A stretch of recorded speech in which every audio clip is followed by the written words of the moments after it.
제가 그 신학을 공부하려고 그 마음을 먹었을 때 이런 생각이 들었습니다.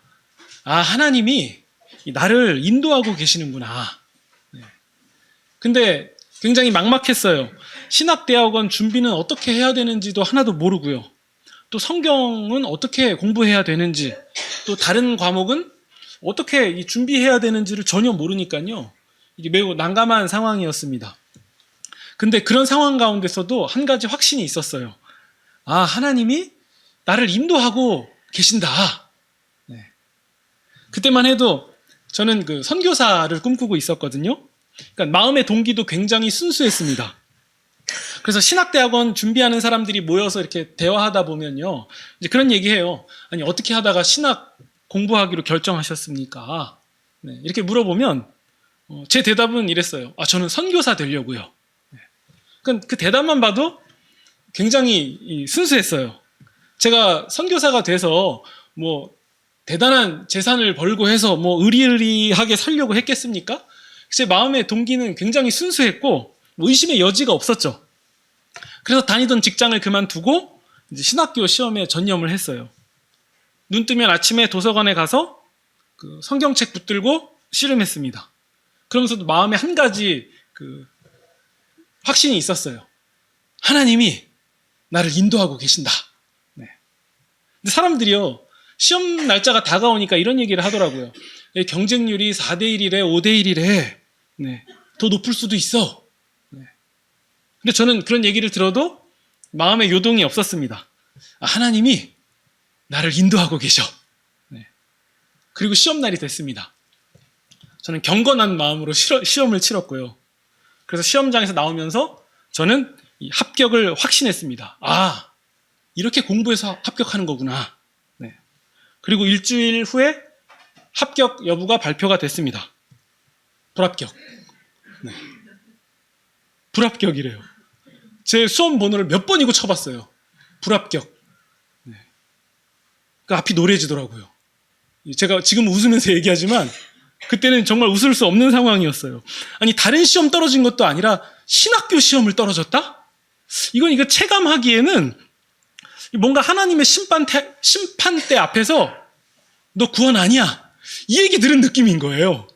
그래서 너무 충격적이었죠. 야, 큰일이다.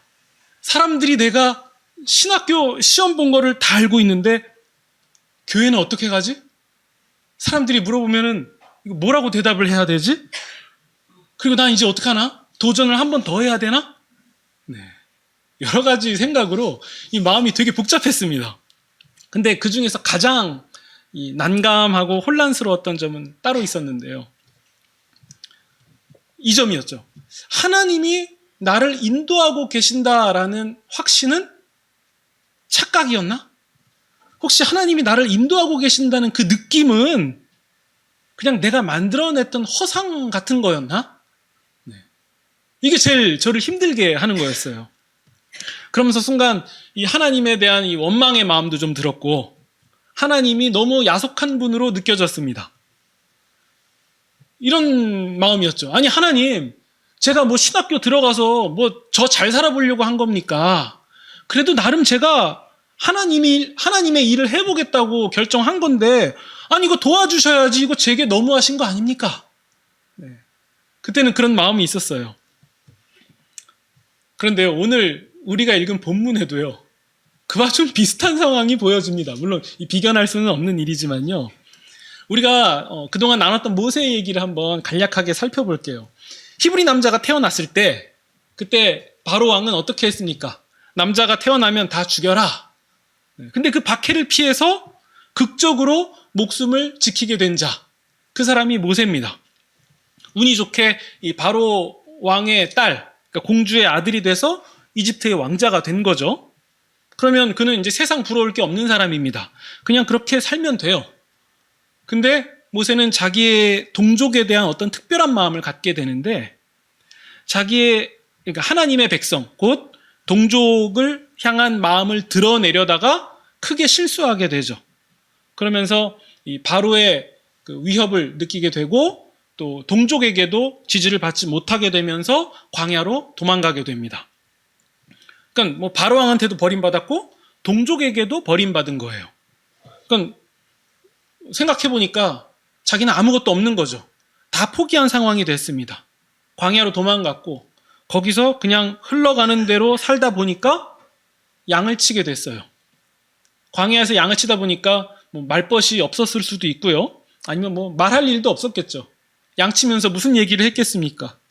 아마 그래서인지는 잘 모르겠지만 아무튼 모세는 자기를 저는 입이 뻣뻣하고 혀가 둔해지는 자입니다. 이렇게 자기를 소개해요. 그때 모세의 나이가 80세였죠. 네. 근데 그런 모세를 하나님이 찾아오세요. 불붙은 떨기나무 가운데 오셔서 모세를 부르시는 거예요. 모세야, 모세야. 내가 너를 이스라엘의 지도자를 삼아서 내 민족을 애굽에서 건져낼 거다. 너를 통해서 이 일을 할 거다. 근데 여러분 모세는 어땠습니까? 그 얘기를 듣고 와, 제가 그 일을 할 수 있습니까? 감사합니다. 이랬어요? 원망했잖아요. 아니, 하나님 저는 입이 뻣뻣하다니까요. 제가 바로한테 가서 뭔 말을 해요. 저 혀가 둔해진 사람이에요. 제가 뭔데 그런 일을 할 수 있겠습니까? 동족이 제 말을 들어줄 것 같습니까? 하나님 제발 보낼 만한 자를 선택해서 보내십시오. 모세는 이 하나님께 이 원망 섞인 말을 통해서 확실하게 의사표명을 했어요. 나는 진짜 아니다. 나는 가고 싶지 않다. 못한다. 안 한다. 근데 하나님은 어떻게 하세요? 아니야. 내가 너와 함께 할 거야. 너가 잘 못하면 너 형 아론을 동역자로 붙여줄 거야. 그리고 내가 너를 통해서 이적을 일으킬 거고 너를 통해서 사람들이 믿게 할 거야. 너가 할 말이 없으면 내가 너 입에 할 말도 넣어줄게. 내가 너와 함께 할 거야. 내가 있잖아. 하나님이 잘 달래면서 설득하셨습니다. 근데 그럼에도 모세는 가기 싫었어요. 안 가고 싶은 게 본심이었습니다. 하지만 이 모세가 아무리 안 가고 싶어도 뭐 별 수 있겠습니까? 전지전능하신 하나님께서 가라 이렇게 명하시는데 자신이 아무리 안 가겠다고 버텨봐야 결국에는 갈 수밖에 없는 상황이죠. 그래서 결국 모세는 마지못해서 그 일을 행하는 것처럼 보입니다. 우리 4장 29절에 보시면요. 출애굽기 4장 29절입니다. 모세가 그리고 또 모세와 아론이 장로들을 모으고 30절 보시면 하나님이 말씀하신 것을 전달해요. 그리고 백성들에게 하나님이 명하신 대로 이적을 보여주니까 31절 정말 백성들이 믿습니다. 하나님이 이스라엘 자손을 찾으시고 그들의 고난을 살피셨다.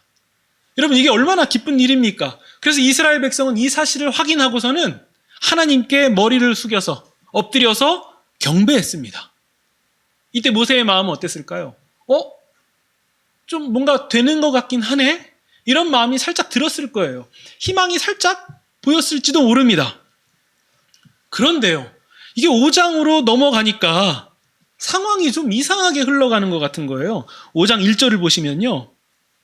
모세와 아론이 하나님의 말씀대로 이번에는 바로 앞에 섭니다. 하나님이 말씀하셨다. 내 백성을 보내라. 그러면 그들이 광야에서 내 앞에 절기를 지킬 것이다. 이렇게 하나님이 말씀하셨다. 우리 민족을 광야로 가서 하나님께 제사 드릴 수 있도록 바로왕이여 허락하여 주십시오. 근데 이 얘기를 들은 바로왕이 어떻게 반응하겠습니까? 아이고 그러세요. 빨리 다녀오세요. 이렇게 얘기할까요? 이게 무슨 말도 안 되는 소리냐. 내가 지금 히브리 노예들을 얼마나 값싼 노동력으로 사용해서 지금 우리나라를 부강하게 하고 있는데 내가 제정신이다. 내가 보내줄 것 같냐? 이렇게 대답을 하겠죠. 정말 그런 식으로 얘기했어요. 근데요, 모세와 아론이 그렇게 크게 당황하지는 않았을 거예요. 왜냐면요, 하나님이 하신 말씀이 있거든요.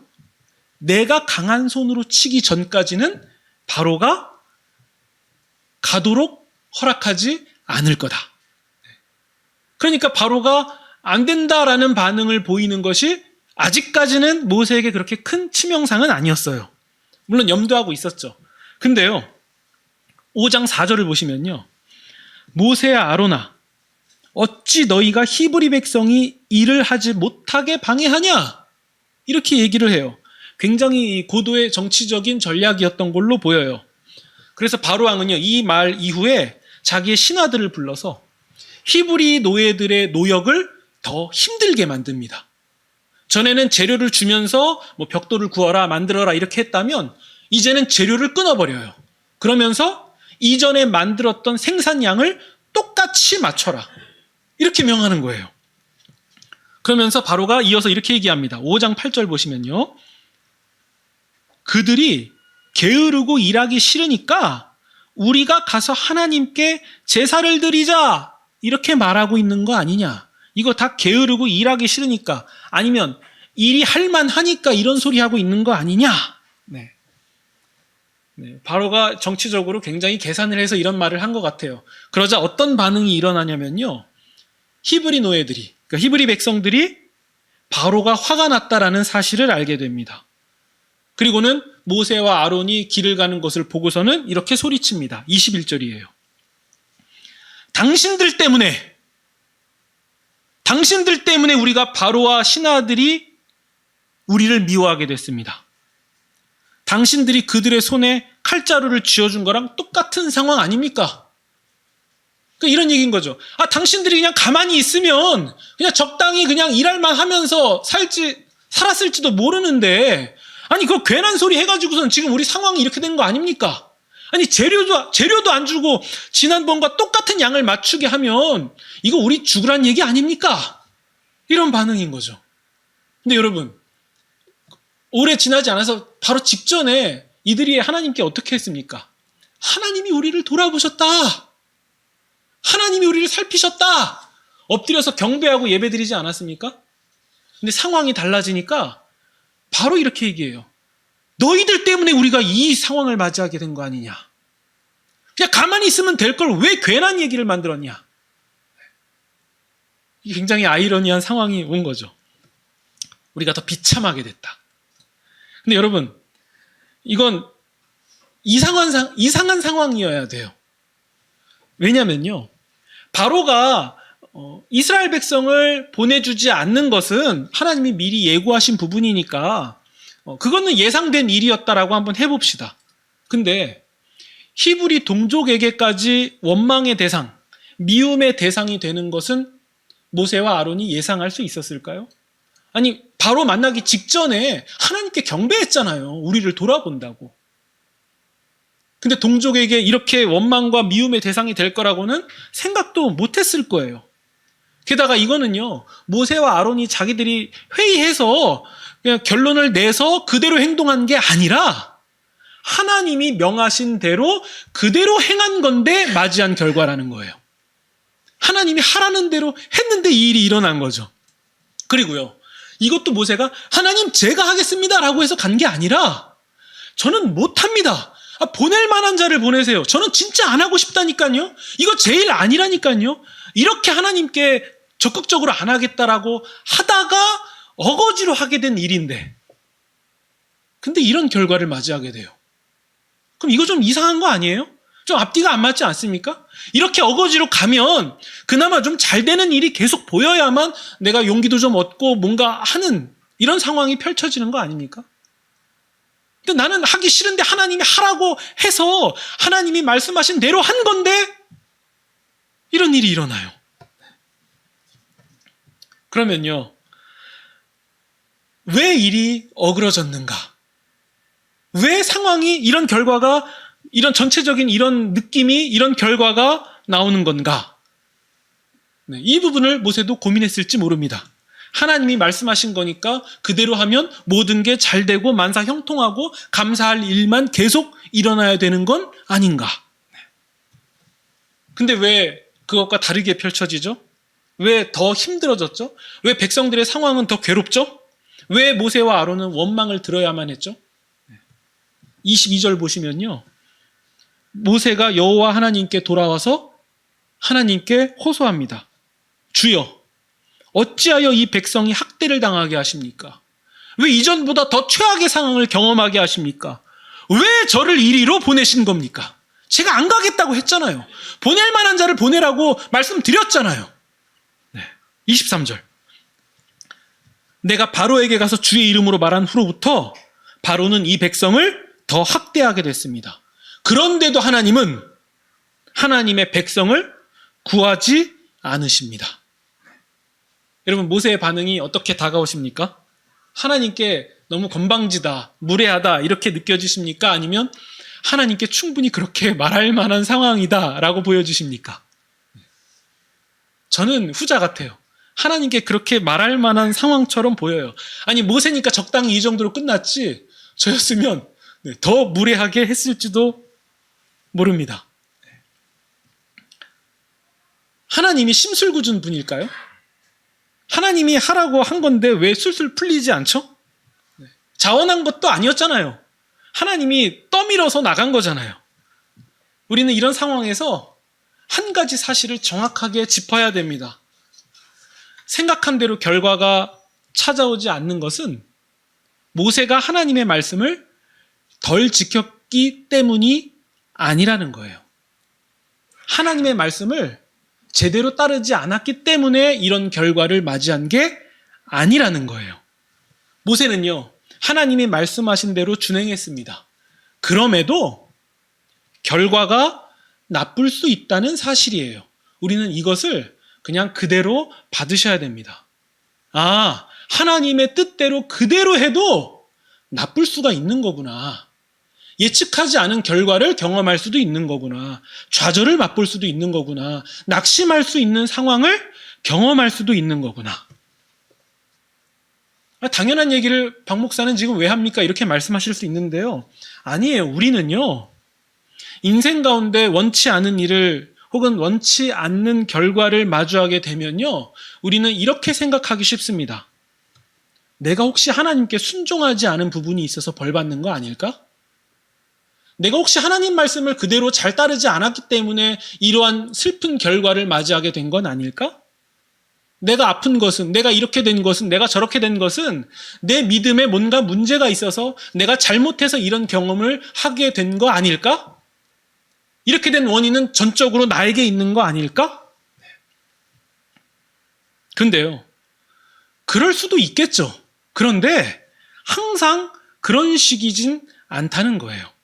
오늘의 우리가 본문을 통해서 보는 모세처럼 하나님의 말씀을 그대로 행해도, 하나님이 떠밀었기 때문에 가서 한 일이어도요, 절망스러운 결과를 경험할 수 있다는 사실을 우리는 읽어내야 됩니다. 그럼 왜 그렇죠? 왜 그렇게 돼야 되죠? 이유는 간단해요. 하나님이 우리를 부르신 세상이라는 곳이 그런 곳이기 때문에 그래요. 슬픔과 절망과 낙심, 고통을 마주하는 곳이 세상이기 때문에 우리가 세상에 있는 한 그러한 일을 언제든지 마주할 수 있다는 거예요.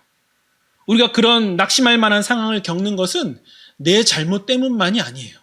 내가 과거에 했던 어떤 서원을 하나님께 지키지 않아서 이렇게 벌 받는 거 아닐까? 아니에요.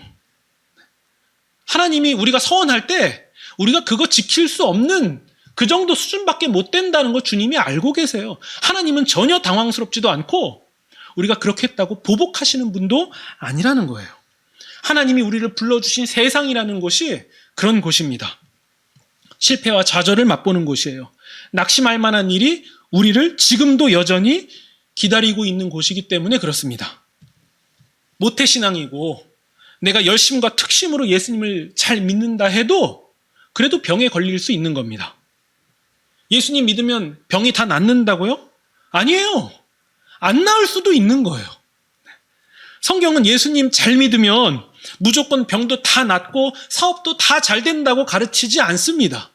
만약 다 낫는다는 식이면요, 사도 바울은 왜 자신을 괴롭게 한 육체의 가시가 사라지지 않았던 거예요? 왜 사도 바울은 육체의 가시가 남아있는 거예요? 사도 바울이 예수님을 잘 안 믿어서 그런 겁니까? 사도 바울이 성경 공부 제대로 안 했고 기도와 전도를 소홀하게 했기 때문에 하나님께 벌 받은 겁니까? 그래서 육체에 가시가 있는 거예요? 아닙니다. 사도 바울이 부름받은 세상이라는 곳이 그런 곳이고 우리가 부름받은 세상이라는 곳이 그런 곳이기 때문에 우리가 이 사실을 있는 그대로 받아들이지 못한다면 우리는 언제나 이상하다라고 느낄 수밖에 없는 거예요. 우리는요, 우리 스스로가 뭘 자꾸 정합니다. 예수님 믿으면 잘 돼야 된다. 예수님 믿으면 시험 볼 때 무조건 합격한다. 예수님 잘 믿으면 사고 안 난다. 예배에 빠지면 될 일도 잘 안 되고 부정탄다. 이런 식으로 마음대로 다 결정해 놓고서는 모든 판단을 내리기 시작하니까 하나도 이상하지 않은 일을 이상하다고 느끼는 겁니다. 여러분, 모세를 보세요. 말씀대로 준행해도 절망을 만난다니까요. 하나님께 원망의 소리가 나오는 상황을 직면해요. 생각처럼 잘 안 될 때가 있다는 겁니다. 혹시 모세가 하나님께 아직 회개하지 않은 죄가 있어서 이런 고통을 당하는 겁니까? 우리는 아니라는 것을 너무도 잘 알고 있습니다.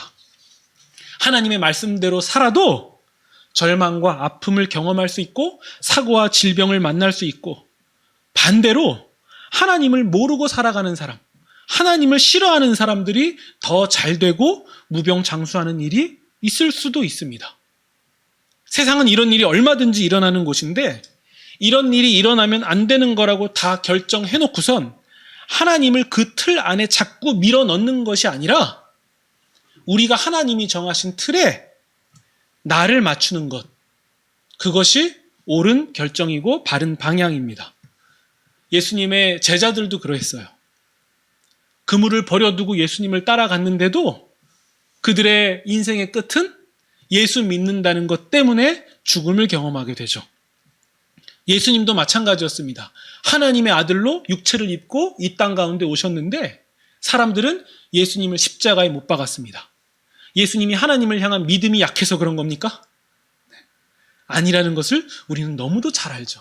우리 예수님도 이 세상 가운데 절망과 고통을 마주하셨고 슬픔과 아픔을 경험하셨습니다. 그렇기 때문에 우리가 이 세상 가운데 그러한 일을 겪는 것이 일단은 이상한 일이 아니다라는 사실을 우리가 받아들여야 됩니다. 우리 6장 1절을 보시면요. 이제 내가 바로에게 하는 일을 너가 볼 것이다. 결국 바로는 내 백성을 보낼 것이다. 사실 기대했던 건 이런 거예요. 모세야, 아니야. 다시 잘해봐봐. 이거 아니야. 내가 좀 더 해줄 거야. 이렇게 위로가 나올 것 같은데요. 하나님은 모세의 원망을 들으시고 그냥 하나님의 계획을 말씀하세요. 될 거야. 내가 하는 대로 될 거야. 내 계획대로 역사가 흘러갈 거야. 내가 할 거야. 그러니까 하나님 입장에서는요, 이 당황스러운 게 하나도 없는 거예요. 하나님에게는 당황스러운 일이 아닌 거예요. 하나님은 이러한 일들이 일어날 것을 다 알고 계십니다. 내 예상, 내 소망과 다른 일들이 일어난다 해도, 우리 인생 가운데 그러한 일이 벌어진다 해도 하나님은 하나님의 뜻대로 모든 일을 이끌고 가신다. 이것을 우리가 잠잠히 받아들이는 것이 바로 믿음이에요. 예수님이 그러하셨고 예수님의 제자들이 그러했고 또 믿음의 선진들이 그러했습니다. 예수님 믿고 살아가는 인생이 내 뜻과 다르고 더 큰 낙심과 절망이 다가오고 더 큰 노역이 다가온다 할지라도 하나님은 하나님의 일을 진행하고 계신다. 그 하나님을 믿고 바라보는 것이 믿음이라는 거예요. 잘 되는 결과가 주어졌기 때문에 잘 됐네요. 믿겠습니다. 그건요, 믿음 없어도 그렇게 할 수 있는 일이에요. 믿음이란 내 눈에 보이고 내가 계산하는 것과 맞지 않는다 할지라도 하나님은 틀리지 않으시다. 하나님은 이 배후에 어떠한 일들을 진행하고 계신다. 그 하나님을 믿겠습니다. 이 고백인 거죠. 얼마 전에 어떤 목사님을 만나서 이런저런 얘기를 나눴는데요. 이런 얘기를 하시더라고요. 저는 주님을 잘 믿는데, 나름 주님을 잘 믿는다고 생각하는데 우리 가정에는 그렇게 원하는 아이가 안 생깁니다. 다른 사람은 그냥 다 잘 되는 것 같은데 우리 가정은 인공수정 같은 걸 시도해도 아이가 안 생기더라고요. 왜 우리는 이렇죠? 남들은 잘 되는 것 같은데 저는 그래도 신앙생활 잘 해보려고, 그래도 주님 잘 믿고 살아가 보려고 목사도 됐고 또 신앙의 열심도 내는데 저는 잘 안 되더라고요. 이렇게 얘기를 하더라고요. 근데 저는 이런 생각이 들었어요. 그래서 이렇게 얘기했어요. 그러면 그렇게 하나님께 원망할 때 하나님은 뭐라고 말씀하실까요, 목사님한테? 제가 하나님이면 이렇게 물어볼 것 같아요. 너 그거 되게 간절히 바랬지? 근데 그거 안 이루어졌는데 너는 왜 여전히 나를 믿냐? 그거 잘 안 됐고 그것 때문에 정말 마음도 낙담하고 슬펐는데 너는 왜 나를 향한 믿음의 변화가 없냐? 그게 믿음 아닙니까? 하나님은 그 믿음을 진짜라고 여겨주실 거예요. 내가 원하는 대로 잘 풀렸기 때문에 주님을 더욱 사랑하는 것? 그것도 사랑 맞죠. 그렇게 반응하는 게 맞죠. 근데 기대와 다른 일이 펼쳐지는데도 주님을 향한 믿음이 흔들리지 않았고 그대로 간직되고 있다면 그게 진짜 믿음 아닙니까? 왜 순교자가 위대한 겁니까? 목숨이 빼앗겨도 하나님이 하나님 되심을 놓을 수가 없는 거예요. 그래서 위대한 겁니다. 그래서 영광스러운 거예요. 그 믿음을 보고 세상 사람이 전부 다 아는 거죠. 저 사람은 구원받을 만한 믿음을 가진 사람이다. 이게 드러나는 거 아닙니까? 하나님을 믿지 않는 자들이 승승장구하고 원치 않는 절망과 낙심이 찾아오는 이 세상 속에서 하나님은 언제나 옳으시다고, 하나님의 뜻이 이 땅에서도 이루어지기를 원한다라고 고백하는 일, 우리가 이 일을 하도록 이런 세상으로 부름받은 겁니다. 우리가 이 사실을 명심하셔야 돼요. 우리는 조건과 상황에 따라서 하나님을 더 사랑했다가 더 잘 믿었다가 이게 다 어그러지면 잠깐 내려놨다 하는 사람들이 아닙니다. 폐역하고 어그러지고 우리를 공격하고 우리를 좌절하게 만드는 이 세상 가운데서 믿음을 갖도록 부름받은 거예요. 그래서 우리가 노역이 더 심해진 히브리인 같은 삶을 산다 할지라도 우리는 한 가지 변하지 말아야 되는 사실이 있습니다. 하나님은 언제나 옳으시다. 우리가 이 사실을 굳게 믿는다면 우리는 실상 잃은 것이 하나도 없는 사람들입니다. 우리 스스로에게 한번 물어보세요. 내가 원하는 건강이 찾아오지 않았는데, 내가 원하는 어떤 성공, 어떤 대단한 부유를 바란 것도 아니고 적당히 살아갈 만한 부유 정도, 이런 거 바라고, 아니면 되게 소박한 꿈 하나 바라고 막 그랬는데 그게 잘 안 됐을 때 여러분 무슨 생각하셨습니까? 내 믿음에 문제가 있는 게 아닌가? 내가 하나님을 덜 믿은 거 아닌가? 내가 더 열심을 내지 않아서 이렇게 되는 거 아닌가? 그럴 수도 있는데요. 그게 아닌 경우가 훨씬 많습니다. 그럼에도 하나님은 동일하게 물어보실 거예요. 그런데 너는 왜 지금 이 자리에서 나를 예배하냐? 그럼에도 너는 왜 나를 향한 믿음이 흔들리지 않았냐? 아니 흔들리더라도 다시 자리를 잡고 결정하고 왜 다시 나아왔냐? 그게 너가 나의 사랑을 받고 구원받은 백성이라는 증거가 된다. 이게 하나님의 대답일 것입니다. 어둠이 깊으면 깊을수록 빛이 더욱 밝게 보이듯이 절망과 슬픔을 마주하면 마주할수록 우리의 소망 되시는 주님을 더욱 또렷하게 보게 될 것입니다. 하나님이 세상을 어떻게 운행해 가시는지, 어떤 방식인지, 어떤 이유가 있는지 그게 다 이해되지 않아도 상관없습니다. 어린 자녀가 부모를 다 이해하지 못한다 해도 그 아이는 언제나 안전하듯이 우리가 하나님을 다 이해하지 못하고 원망과 낙심의 상황을 경험한다 할지라도 우리를 사랑하시는 하나님으로 말미암아 우리의 삶은 언제나 안전할 것입니다. 하나님이 우리의 인생과 함께 하시며 강한 손으로 역사하시는 그 결론을 우리는 반드시 보게 될 것입니다. 믿음의 결국 곧 영혼 구원을 받음이라.